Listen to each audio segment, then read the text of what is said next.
Hi, everybody. Today we are with Josslyn Glenn. She is a Belizean Chicana, born and raised here in Los Angeles County. She's a producer, writer, filmmaker, and a badass.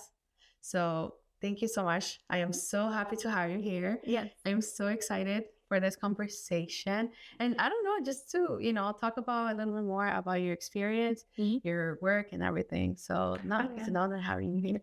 It's an honor to be here. Honestly, I love you so much. For those who don't know, Ali and I have worked together on a project, and it was our first but not our last. Oh, yeah, this is not going to be our last. Yeah.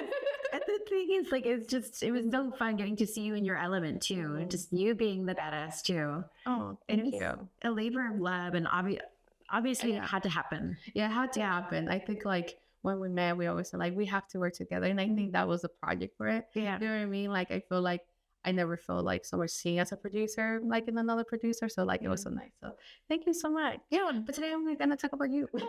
Yeah, you're right. I love singing your praises. Oh, thank you. Thank you. You know, I love you.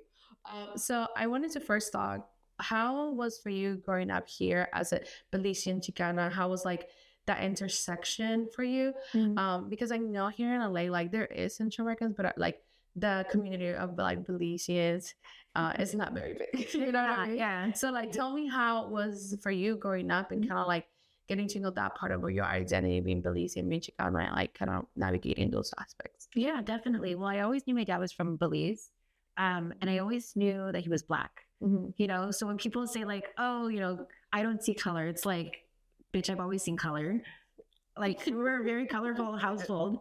And so that was really, it was really great. And so I think growing up, really kind of connecting with my heritage is actually kind of difficult, because while I had my dad and he was very present, we didn't connect with a lot of his family. No. So he came here to the United States specifically. I think he came to Chicago and then LA, where he met my mom and everything. And he came when he was 16. So he grew up entirely, he had all of his formative upbringing in Belize. And he went through the Mexican border. So, and Belize, for people who don't know, because it is so tiny, right? It's like the US in a way, but it's also kind of like Hawaii in the sense that it's very multicultural, and it's the only English speaking nation in Central America. It's surrounded by all Spanish speaking countries. And because of that, and it's also surrounded by the Caribbean Sea. So it has a little bit of Caribbean, but it also has a lot of central, the Spanish speaking influence. So there are a lot of people in Belize with Spanish surnames. My dad is not one of them. But it's also it was colonized by Great Britain. When people look at my last name, it's always been it's something I've grown to accept and everything. But I'm oh God, I really wish I had a traditional Latino name. Yeah. And so I'm a Gonzalez or something like that, right? And then I learned to appreciate over time, because I'm also up from my dad's side, he's Black. And so I'm Black, and that's something that even my siblings and I we identify very differently, because race and ethnicity are very complicated. Yeah. And while I'm more phenotypically darker skin, prieta, I have siblings that are a little bit more fair skin, and they have more fair hair. So it's growing up was very interesting, and sometimes they didn't know that some of my siblings were related. That always happen. It really does happen. And the two of us look almost identical, but yeah, that was my upbringing, and it's really influenced where I am today. Not only appreciating my name, my last name, and that I'm dual identity in that sense, but it's also informed a lot of my work too. Yeah. No, yeah, because I feel here in LA, there's a lot of Mexican influence, Oh yeah. I feel even if you were you grew up here or you moved here, it's the Mexican identity becomes part of you. You're kind of well, I have both. You know what I mean? So how was for you kind of okay, I'm living in this area, which, Mexican identity is completely extremely there, but Belize identity is almost nowhere to be found. So how was for you to kind of I still trying to have those part of you, you know what I mean, to not lose that, because I feel some people won't be able it's okay, you know what I mean, to disregard, but to you it's very important to keep, you said, yeah, I'm Black, you know what I mean, yeah, my last name, sometimes they were oh, what is are you have a Spanish passport? I mean, I'm white. If they've never met me, they think I'm a white girl. Yeah. And it's always become like a conversation, right? Because it's like, well, actually, Belize is one of the only countries that speaks English, in Central America. And how the conversation goes with like colonization and like the whole thing with Great Britain. But yeah, tell me how it was for you to like keep that part of you like kind of like connected. Oh yeah, definitely. I think for me, again, always knowing that that's where my dad is from, like it made him interesting to me. Like it was always something I was proud of to tell my friends and family, because like nobody knows about Belize. Like most of like people in the United States are like illiterate and like they can't, like you said in the pre-interview, like nobody can like identify things on the map. I was always really proud of that. My mom is, funny enough, like I am Mexican from my mom's side. So I do have both. And so, but because I see it both ways, I see like how Central America is not as acknowledged and overlooked. I mean, so much so that like Fox News in like, I think 2018. Yes. You know what? Any Central American knows they're like 3 Mexican countries. And they're referring to Central America. It's like, okay, Mexico is one country. We're all like, the United States likes to think it's America, but like the United States is only part of 2 Americas that we have. And then there's Central America connecting both. So like to say 3 Mexican countries shows really just how, like, how are you a broadcast journalist if you can't even, like identify basic geography? Like as a journalist, because I'm a journalist too, like I know a little bit of a lot of different topics, but I'm not like an expert at any one given thing. So that's what was really frustrating. I'm like, you are on live television and like, you know who your audience is. Like that was intentional. Yeah. We both works in media. And it's like, when it comes to Central American, like for example, that of like 3 Mexican country, which is like so wrong in so many things. Like Mexico is one country. Now you're going to have 3, you know what I mean? But it's like, they said like that's all you know from it, like that's what people would just assume. That's why so many, like when they move to the United States, a lot of people are like, oh, everybody's Mexican. It's like, no, like we come from different countries, we have different identity, different cultural appreciations, things like that. So when it comes to media, I feel like the mainstream media sometimes it's hard as a general Latino and Latina representation and like stories. Imagine like Central America, that is like this little corner that is connecting to, and then Belize. And I feel like one of the things that I always come to admire in everybody, but you, is that you have tried so much also to bring those stories to life. Like you have worked in so many Central American films. So it's like, it's not only like Belize, but all of Central America, like that has been part of you. Like let's have this story happen. Why do you decide? Like, that's a good question. So I think like I said earlier, I see the duality because I'm like, I am part of that like larger narrative of like Latino voices that is Mexican, but I also recognize that like from the Belize side that there are a lot of voices that are not heard. The Latino community and the Black Latino community even, they're not monoliths. And it is just so like tremendously important that we recognize that there's a reason why we do this. When DEI is being affected, when critical race theory is being discouraged in schools, it all starts in education. It all starts in the home too. Yeah. And so if you are not really recognizing a lot of that, the history, and you only know a little bit of history, like it's so convenient that Mexico is like beneath us because there are so many things that say like, oh, made in Mexico, or like we get so much from Mexico, our, cultural foods, songs, music and things like that. And then in Belize, it's like, when have you ever said like made in Belize? You never see that on a product.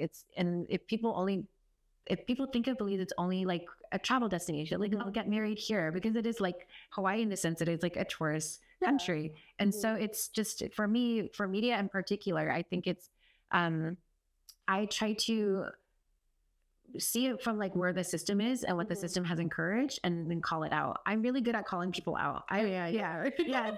Like it's happened. Like I was in, like for one of my films I co-produced called Josslyn, which was directed by Rudy and Ann Gold.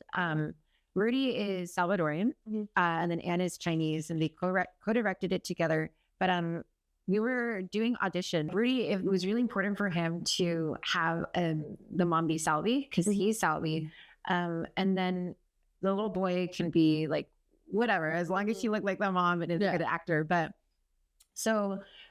it came down to like the final 2 moms for the chemistry read. And so I was like the tiebreaker, because one of the directors and there hasn't been a wife, so it makes it like more tricky. So like one of the directors is leaning more towards the Mexican actress, and one of them is leaning more towards the Salvi actress. And for me, I'm like, okay, well, I'm in the room, so I have a say. Yeah. And as a producer, a lot of people don't know, like producers are often like the director's bosses too. So like I'm not only like a tiebreaker, I'm also your therapist, your mediator. And so I came in and I'm like, okay, I'm going to give some direction here. So the Mexican actress came in and she was a strong actress. She was really strong. And then I told her like, hey, like in this really emotional scene, you are reuniting with your son who had just run away from you like earlier in the movie. And you are like, let's pretend like you're in a soundproof room and like nobody next door can hear you. Nobody outside can hear you. Like give it so much passion, you know, do it con ganas, right? And so she did it, and she did it very demure, very like contained. And I'm like, okay, like I said, let's do it again, but I want to see you with like full emotion. Yeah. And she didn't do it. And so one of the directors who is not leaning towards the Salvi actress, they were saying, they were like concerned that the Salvi actress wouldn't do it. They wouldn't have the emotion. They also like said something very racial about like her appearance, because she's not Afro Salvi, but she has like more Afro phenotype. Yeah. And so they're like, I don't know, she looks a little bewildered, blah, blah, blah. But I'm like, I gave the same note to her, like, you know, act like you are in a soundproof room. And so she did, and she played it up, and she did it really well. And so I wanted to call out the directors. I'm like, I know why you're leaning more towards the Mexican actress. She is stronger. She has a lot more credits, but consider why that is. You know, like when we have so many roles for the Latino community, they generally get somebody Mexican. Yep.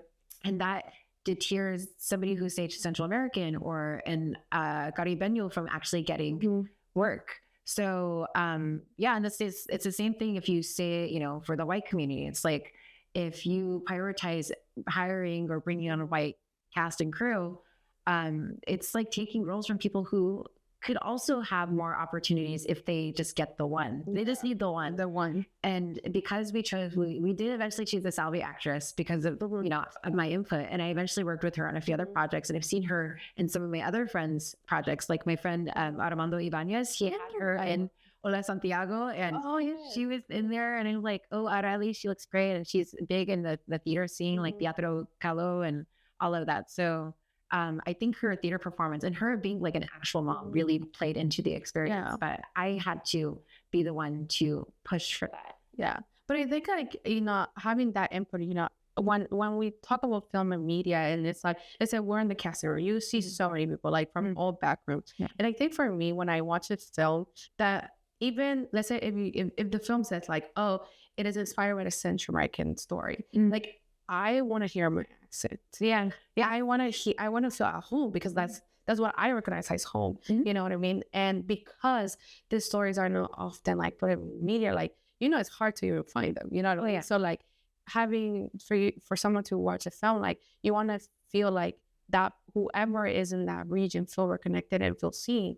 So I have seen other films that I'm like, I can tell the actress is not Central American. It does nothing bad, because I sometimes I feel like if the actress is good, like, you know what I mean? It's fine. But if in the character, the actress needs to have a specific like dialogue, like, you know what I mean? Like not only like an accent, but like if it's a mom that stay in El Salvador, or like it's a mom that is like, you know, that the relationship between a mom and a son and a daughter, like conversation needs to flow the same way.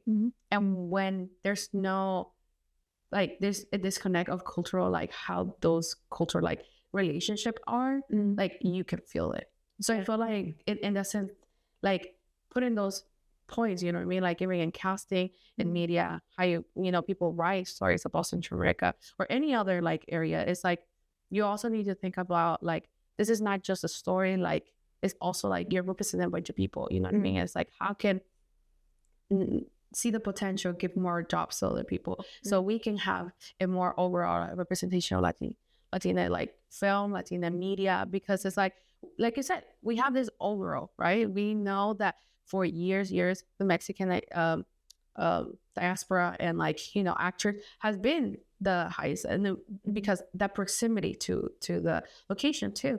But it's like, okay, how can we diversify it? Is because of like inputs like you. They lump us together, the media, entertainment, like the executives. They think that a lot of us are just like the same.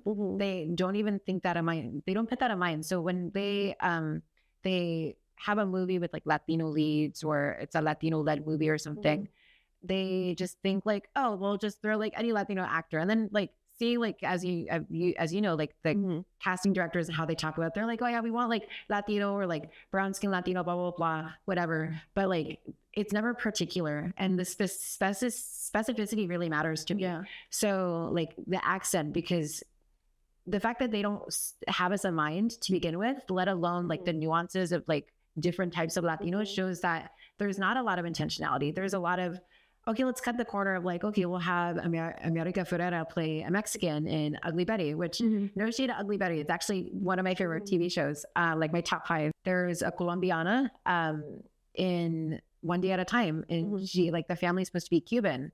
And I'm like, okay, well, it's South America. It's very different than like, you know, the Caribbean countries and the Latino community in Latin America. And so it's very interesting just to see that conversation, but you don't see a lot of specificity. I know for another project that I did, the director wanted like an indigenous looking woman, older woman, and he ended up getting an actress that's Chilean. And I'm like, okay, but she wasn't really indigenous, and I was really pushing for like indigeneity, because how often do you see that on screen? And they wanted it to be like very reminiscent of Roma. Oh, I see what you mean. Yeah, we had a child actor. It's like the relationship between them and how nurturing that is. And the child actor, his mom is white, and his dad is his mom is actually Ukrainian, and his dad is Spanish, but not Latino. And so I think Brenda knows, like, I have this like proclivity of calling out the colonizers in the room who want to claim Latino-led spaces. Like, I'm going to call this out right now. I know it may be controversial, but like there is this scholarship sponsored by McDonald's called Spotlight Dorado. Oh, girl, don't get me started. And I'm going to be that one person that will call out the one Spaniard that applied. I don't know this person. I'm sure they're delightful, but they took that from a Latino. And that's what colonizers do. That's all, like, it's in their DNA to just be taking things from people. Like, they don't know better. And so and so they didn't. So they actually changed the language, and the like scholarship like application to eligibility is what they said that, oh, we're accepting like Hispanic voices. So all encompassing, and that word is even controversial too. Like, I try to refrain from using it, but like instead of saying specifically Latino, they said like Hispanic or Spanish speaking or something. And I'm like, ain't that some bullshit? It really is. Like, why would you do that? And so the people that I'm sure are running it, like, they are complicit in that. They weren't like clear enough in their language. And for something that is so like rooted in our community, language is really important. Yeah, and I think like just like you say, and language is so important. And that as a specific scholarship, I have read it, because before, as a filmmaker, we all looking for grants and where to apply, things like that. And it's like, about like, we're here for like immigrant voices, this and that. Oh, but you need to be a U.S. citizen, or at least a U.S. resident. Yeah, and it's like, okay, so you just took out a bunch of people. Yeah, like it's automatically like disqualify a bunch of people. And but here's you are about like new voices, immigrant, and all that stuff. And it's like that's a way I see as a way of silence voices. Does that make sense? Because it's like you're excluding a whole community too.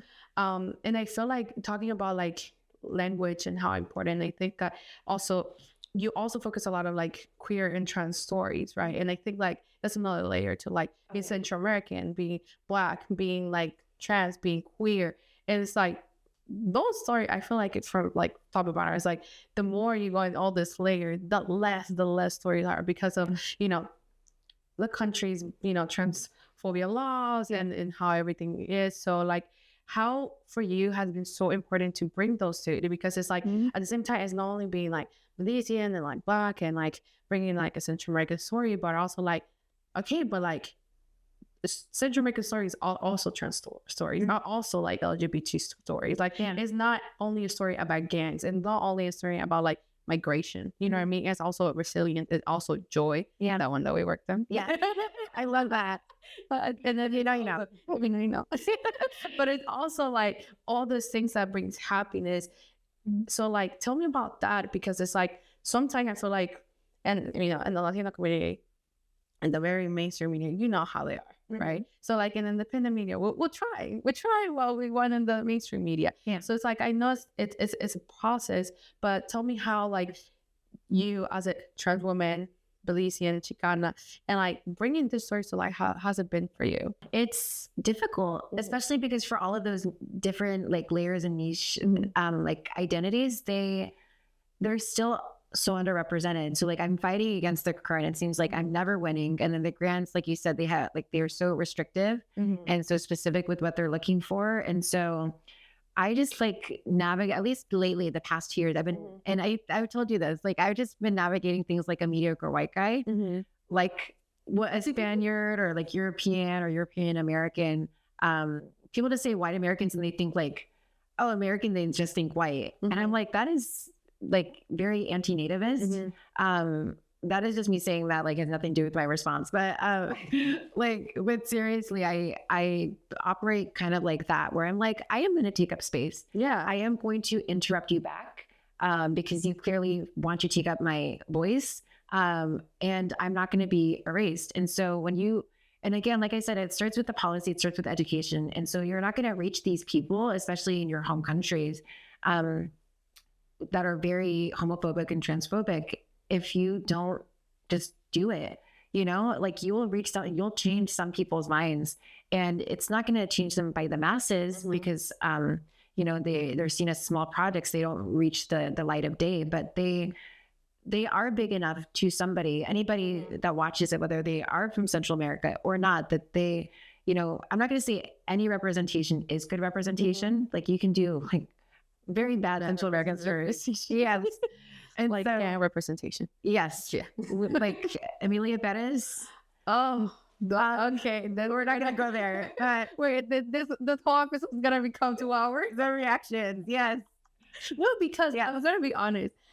Me and Brenda have talked that your advice was here every time I would see it, because I was like, this is why Josslyn always said, act like a mediocre white guy, because this man decided to write a film, say, I don't need to research, like, I don't need to read nothing about the research. And then guess what? 13 nominations. Yeah. This is why I'm taking your advice forever. Yes, seriously. And like French colonizer right there. Like oh my God, there's so many things wrong with that. But it's so true. Like we see it everywhere. And that is modern day colonization. Yeah. It is what we call like in academia, like neocolonialism, because if the people that controlled like slave trades and basically the economy are basically the same people running the economy now, but like entertainment economy, so the media, they get to control it, and they get to get the people that they want to be in there, which is also white people. It's the same bullshit in Latin America, where it's like you never see like an Afro-Latino in Central America or Latin America that's like an anchor person, you know, or like in the novelas or in mainstream, they're always relegated to the margins of society. And that is with purpose, because they prioritize the whiteness, the colorism of it all, as the people running the institution. So that's when I say doing the projects that we're doing is an act of resistance. It may not reach, you know, the people at the top, but if we do work really effortfully so hard to get there, that we rise in our careers, I recognize that people like you and myself, that we will be bringing other Central Americans up with us. So we're not the only ones at the table. Yeah. Like you know, we get to like some tables, they have leaves, you know, like you can extend the table, add some chairs, and you get to, you know, that's how you make the change. Yeah. At the top, really. The more you keep rising. And it's unfortunate there are a lot of us that we don't get there. We give up. I had a cousin of mine who, he tried writing a spec script for Friends when Friends was on the air. Okay. Yeah. And he got a rejection. He's like, okay, well, my hopes of being like a writer are shot, and down the toilet. And then I came about, and like I started my career, and I was doing whatever, and like I associate produced like 2 specials with ABC News and things like that. My dad was drunkenly, as dads do, like he was like very proud of all of his 7 kids, and I think he mentioned me and to that cousin that he's really close to. It's my mom's nephew, but my dad's really close to him. My dad was expressing his pride, and my nephew's like, oh, well, she's a tranny, so like she just slept with somebody to like get these jobs, because he couldn't fathom the reaction from Brenda. Seriously, the reaction. But he was just so perplexed that somebody like me can actually work really hard. And I think he's like 2nd generation. My dad, because of my dad, I'm like 1st generation. And so I get to see a lot of the struggle that all my family has gone through. Yeah. And so I have had to work hard, and harder than a lot of other people, to even just get these opportunities. But he couldn't see somebody like me, and he was also like projecting his own insecurities, because he couldn't do it. Like he gave up the first rejection. I mean, how many times have you and I got rejected combined? Yeah. Brenda's like 1, 2, 3, like 2000. Yes. Yeah. And I think, I was shocked. Okay. But it's like, I have seen you like work so hard, and like I said, I think Brenda have always told me this advice too. It's like, if your table is not big enough to fit other people, then sorry, I'm going to rephrase it. So we're going to add this. If your table doesn't have space for other people, it's not big enough. Yeah. And I think like you're one of the first persons that you're like, let me help you. Let me do this. You know what I mean? It's like, it's about community. It's about building together. It's about like, I'm not going to give up. You know what I mean? Just because someone's going to tell me no. Yes. It's like, you go with your baby, your film, whatever it is. And it's like, how many times have people have said, that story doesn't matter. Why do you have to be like so niche and like something like that? Or like, oh, it's never gonna happen. It's never gonna get funded. Honey, you have funded films. Oh yeah. Oh, you know what I mean? Yeah. You have hustled for that. And it's like, for someone to just come and tell you like that, like, no, people don't know the struggle that I guess. And it's so true when you're like doing this work independently. It is an act of resistance, because one time I read in an Instagram, or I saw a video on TikTok, but it said a lot of the books are written by white people for history, because they're the people who, quote unquote, claim victory, right? Yes. So it's written from that. If you go and talk and like read other books from the other side, that's when you get the real history. You know what I mean? And a lot of time those books have been burned, has been stopped from being published, have been like, people have been killed for that. And it's like, this time that we translated that for film is the same thing. Yeah. You know what films are getting funded and getting nominated 13 awards, right? But then it's like horror films, and I'm not gonna say they're small films. Like, these films are put a lot of work, a lot of thought, a lot of research, a lot of like intention, and it's like, well, whoever watches is gonna see it, is gonna value it, and you're gonna see that other perspective. The main media would not tell you that, but not because I'm doing this doesn't mean I'm not working my ass off. You know what I mean? Like, when someone, like, if someone comes and tell you that, like, it's like, you don't know how hard you have worked. You know what I mean? Like, I admire you as a, like, I would say, like, Josslyn is a badass. That's the only way I can describe you. You know what I mean? And it's like, it's because of that, because of the intention you have, the like, your love for representation, your love for this, like, medium, like, not only like journalism, film, and everything. It's like this work is a work of art. You know what I mean? Like, work of love, work of art, and it takes time. Yeah, it takes time, but yes, it is needed. Yeah, and then that's how we put a resistance, and in order to hopefully in the future we can see those type of representation. Yeah, it's a business, but it's also an art and like an activism. Yeah, and so, like, I mean, how many like actors have we seen, like, all these studio movies that are like now moving to independent projects? And so this is just like a shout out to anybody to like support your like local PBS and support like the tiny films, because like the Hollywood Diversity Report said that of the top mainstreaming movies in different categories, whether for streaming or otherwise, like Latinos are like not even like 5%, not even 7% of the directors filming those movies. And then when we get to actors, it's a different percentage.